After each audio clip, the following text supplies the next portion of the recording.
Hi everyone, welcome back to Brain Dump. I'm Kai. Today I'm going to be talking about always awaiting misery. I feel like there's so many times in my life where I should be happy, and I find myself thinking of ways that I need to be miserable right now. And that sounds ridiculous, and I'm aware of that, but I have a tendency to anticipate negativity in life, and I feel like this mindset perpetuates a cycle of misery for myself. I feel like I had a sort of misery campaign against myself because I thought that I deserved it, and there was a time where I genuinely did find comfort in that, in misery, so I seeked it, and I found comfort in my own misery.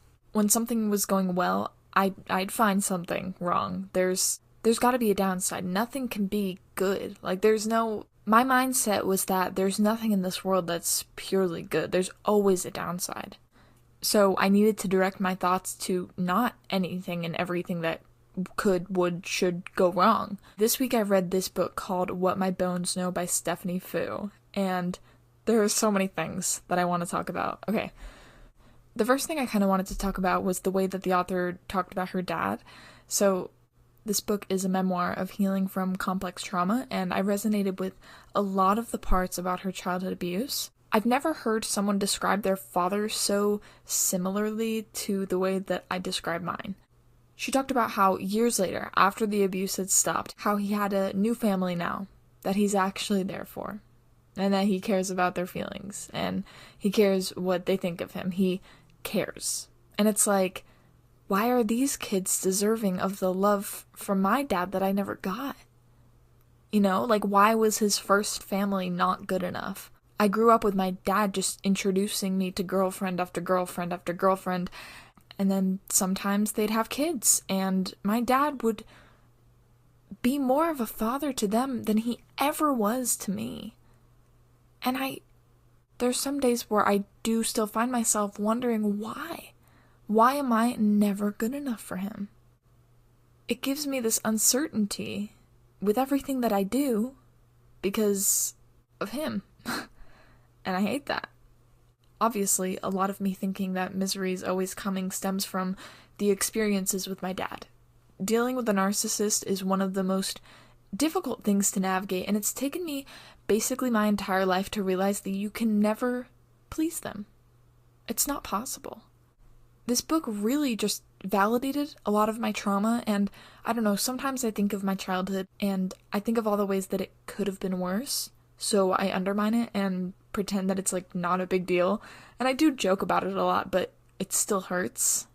There's a quote from the book that I really liked, and it says, "No matter what I do, no matter where I try to find joy, instead I find my trauma. And it whispers to me, you will always be this way. It's never going to change. I will follow you. I will make you miserable forever. And then I will kill you." This was so powerful to read because it's like she took the words directly out of my brain. My trauma feels like a rain cloud that's always following me around. Like, there's some points where I'll find an umbrella or a raincoat and rain boots and, things to help me avoid the storm, but it never leaves. So that's what makes my brain constantly think about what the next bad thing will be. My internal dialogue goes crazy. For a while, it was really hard to just get my brain to quiet down. Like, it always felt like there were 10 million thoughts going on at once, and I would get really frustrated with myself because when I'm trying to read or journal or do something, it was hard to shut my mind up. And that's how meditation has helped. Like, if I'm reading and I find my mind wandering, obviously you notice it. Like, you'll read a page and then you'll realize, I have obtained no information from this past page. So I close my book and then I go meditate or I journal about whatever's on my mind just to get it out. I've talked a little bit about self-sabotage on the podcast before, and it's definitely something that I'm getting a lot better at not doing, but after so long of believing that I am worth nothing, because that's what my dad told me, it was hard to stop sabotaging every single thing I did because I truly did think that I deserved bad things. Another quote from the book that I really liked is, "Here's a theory. Maybe I had not really been broken this whole time. Maybe I had been a human, flawed and still growing, but full of light nonetheless." Like, we are all just human. We're all flawed, we're all growing, and we are all full of light. I think that's so fucking beautiful, and sometimes it's hard to see that light in people, but everyone has it. I'm gonna try my best to shine that light. Oh my god. Shine a light from Heathers, the musical. You know, and be the best possible version of myself, because that's what growing is about. Okay, sorry. You know me, I'm all about my quotes. Here's another quote that I really liked. Being healed isn't about feeling nothing. Being healed is about feeling the appropriate emotions at the appropriate times and still being able to come back to yourself. That's just life. This one really stuck with me because it made me kind of reflect on what healing even is. Of course, there are things from my past that I'm so hurt about, and there are times where I feel crazy for feeling that hurt, but then I remember that's what healing is. Because now I am able to come back to myself. I used to get so indulged in my feelings, and now I'm able to pull myself back to reality rather than being stuck in a loop of that panic. Trauma is unique for everyone, and healing is unique for everyone. Energy is contagious, and it never lies. It always tells the truth.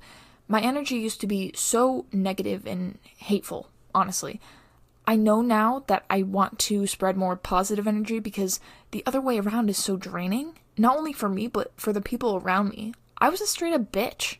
I was a bad person in the past, and there's nothing I can do about it now besides, acknowledging my wrongs and learning from it. Like, what am I supposed to do? Feel guilty forever? No, I'm not subjecting myself to that because I've put myself through enough mental suffering. I'd say being at peace with what and how life is now has helped me have a more positive existence.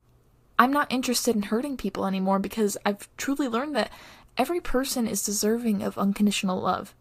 We're all people, and we all want to be loved. Love is what ties people together, which I think is so powerful, and if everyone was receiving that unconditional love every single day, the world would be a much better place. But that's the great thing, it's possible. You can unconditionally love yourself. You deserve it. You're the only person that you go to sleep with and wake up to. You only have yourself for the rest of your life. Like, isn't that kind of fucking crazy? I've had to get up every single day and unconditionally love myself, even when I really did not think I was deserving it. I've fucked up. We all have. I've made some really questionable choices, and I acknowledge now how irresponsible and stupid I've been. But I was so hard on myself. I mentioned this a few episodes ago, but it was to a point where I wanted to die so people would stop hating me. Because who hates someone that's dead? Like, that's fucking terrible. I put these people on such a high pedestal, and one day I just realized, why the hell do I care what these people think? I know in the back of my mind it's because these were once people that I really cared about, and I'd like to think that they cared about me too, but now it simply does not matter. I don't care what they think of me anymore. I'm never going to see these people again. At least I'm not planning on it. These people have their mind made up on me based on things that were made up. I hope one day that they heal and stop holding on to so much hatred for me, because that's no way to use your energy. Go do some good. Go use your energy for good. I have to remind myself that there's nothing wrong with me. We've all been through our own individual shit, which is what makes us individuals. Which is so fucking cool. Okay. Book of the week, obviously, What My Bones Know by Stephanie Fu. This book changed my life. No, I'm just kidding. I thought this book was very strong. Like, that's the word that I would use to describe it. And heart-wrenching, because abuse is fucking terrible, and it's very informative. I learned a lot about complex PTSD and how it's different than regular PTSD. It was just really good because, the people that have gone through trauma can be so resilient in the way that they bounce back, and I have the utmost respect for people that write, books and memoirs about their experience with trauma, because sharing your story in that form is so vulnerable.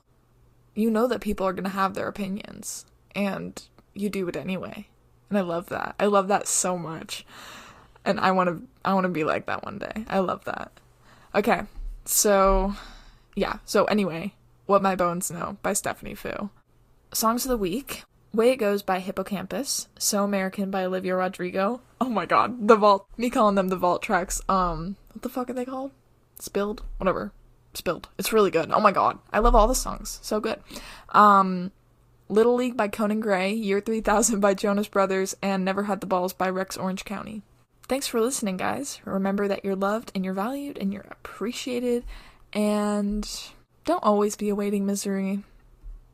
Wait for the good things. Because good things are always coming. Okay, I love you. Goodbye.